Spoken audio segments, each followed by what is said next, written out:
Digestive system. প্রথমে আমাদের বুঝতে হবে ডাইজেশন কি। ডাইজেশন হলো একটা কমপ্লেক্স বায়োলজিক্যাল প্রসেস যেখানে যে সমস্ত ফুড আমরা খাই সেটাকে ছোট ছোট মলিকিউলসে ব্রেক করা হয়। তারপর সেই ফুডগুলোকে কার্বোহাইড্রেট, প্রোটিন, ফ্যাট ইত্যাদিতে কনভার্ট করা হয় এবং খুবই সিম্পল এবং অ্যাবজর্বেবল বানানো হয় যাতে বডি খুব সহজেই ফুডগুলোকে অ্যাবজর্ব করতে পারে। এই ডাইজেশন প্রক্রিয়ার মধ্য দিয়েই আমাদের বডি এনার্জি গেইন করে, নিজেকে রিপেয়ার এবং গ্রোথে সাহায্য করে এবং ইমিউনিটি পাওয়ার বৃদ্ধি করে। সেই জন্য ডাইজেশন একটা খুবই গুরুত্বপূর্ণ প্রসেস আমাদের শরীরের জন্য।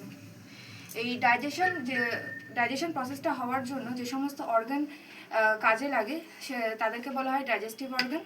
এই সমস্ত ডাইজেস্টিভ অর্গান মিলে একটা সিস্টেম তৈরি করে যাকে বলা হয় ডাইজেস্টিভ সিস্টেম। আমাদের হিউম্যান ডাইজেস্টিভ সিস্টেমে আমরা দুটো ভাগে ভাগ করতে পারি। একটা হলো মেজর ডাইজেস্টিভ অর্গান আর একটা হলো অ্যাক্সেসরি ডাইজেস্টিভ অর্গান। আমাদের মেজর ডাইজেস্টিভ অর্গানগুলোর মধ্যে হচ্ছে mouth, oesophagus, stomach, small intestine, large intestine, rectum এবং অ্যানাস। আর আমাদের অ্যাক্সেসরি ডাইজেস্টিভ অর্গানের মধ্যে পড়ছে স্যালিভারি গ্ল্যান্ডস, লিভার, প্যানক্রিয়াস এবং গল ব্ল্যাডার। এবার আমাদের ফার্স্ট ডাইজেস্টিভ অর্গান হলো মাউথ। মাউথ হচ্ছে আমাদের ফুডের এন্ট্রি পয়েন্ট।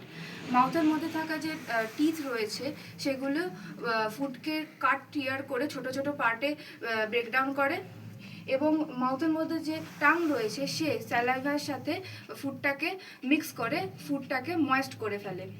এবার এই স্যালাইভা আসে হচ্ছে স্যালাইভারি গ্ল্যান্ড থেকে।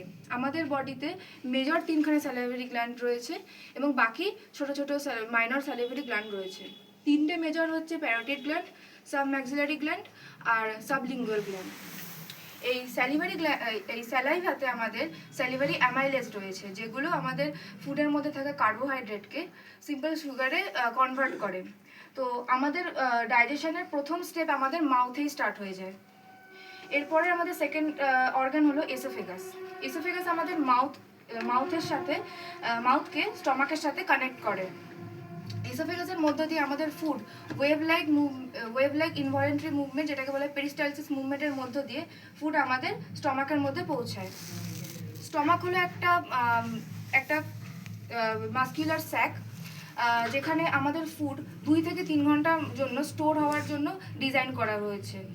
এই স্টমাকে ফুল ডাইজেশন প্রসেস না হলেও এর মধ্যে কিছু কেমিক্যাল এবং মেকানিক্যাল প্রসেসিং হয়। এই স্টমাকের বিভিন্ন সেল থেকে বিভিন্ন ধরনের হরমোনস এবং এনজাইম বের হয় যেগুলো এই অ্যাক্টিভিটিটাকে হেল্প করে করতে। আমাদের স্টমাকে যে খাবার হাফ ডাইজেস্টেড ফুড থাকে সেটাকে আমাদের বলা হয় কাইম এবং এটা অনেক বেশি অ্যাসিডিক হয় কারণ HCl এর প্রেজেন্স থাকে এই স্টমাকের মধ্যে।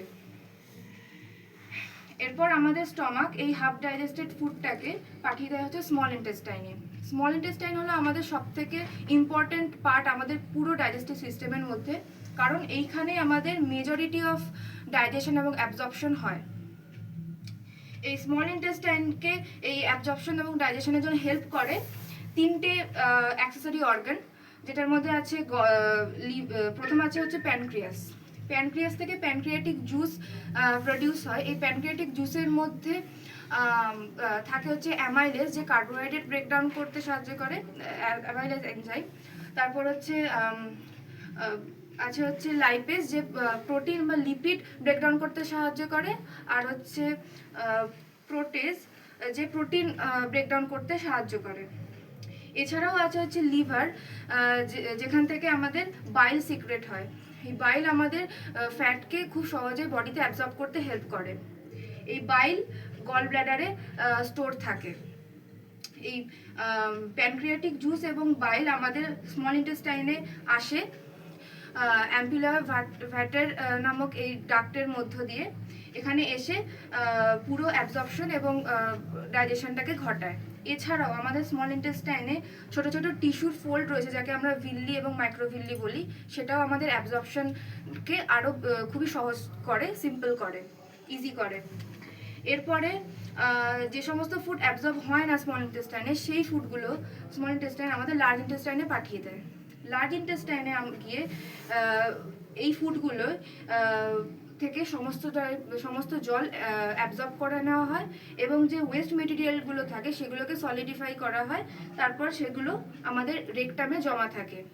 এরপর বডি থেকে এই সলিড বা ওয়েস্ট মেটেরিয়ালগুলো ফিসিস বা স্টুল আকারে অ্যানাসের মধ্য দিয়ে এক্সক্রিট আউট হয়ে যায়। এইভাবে আমাদের পুরো ডাইজেশন প্রক্রিয়াটা সম্পন্ন হয়।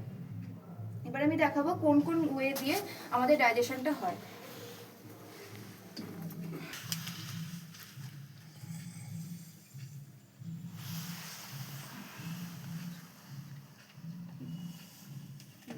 ডাইজেস্টিভ অর্গানগুলো ঠিকঠাক থাকে, এই জন্য আমাদের proper diet, proper water intake এবং জাঙ্ক ফুড, প্রসেস ফুড এই সমস্ত খাওয়া থেকে অ্যাভয়েড থাকা উচিত। Thank you. Very, discussion very good.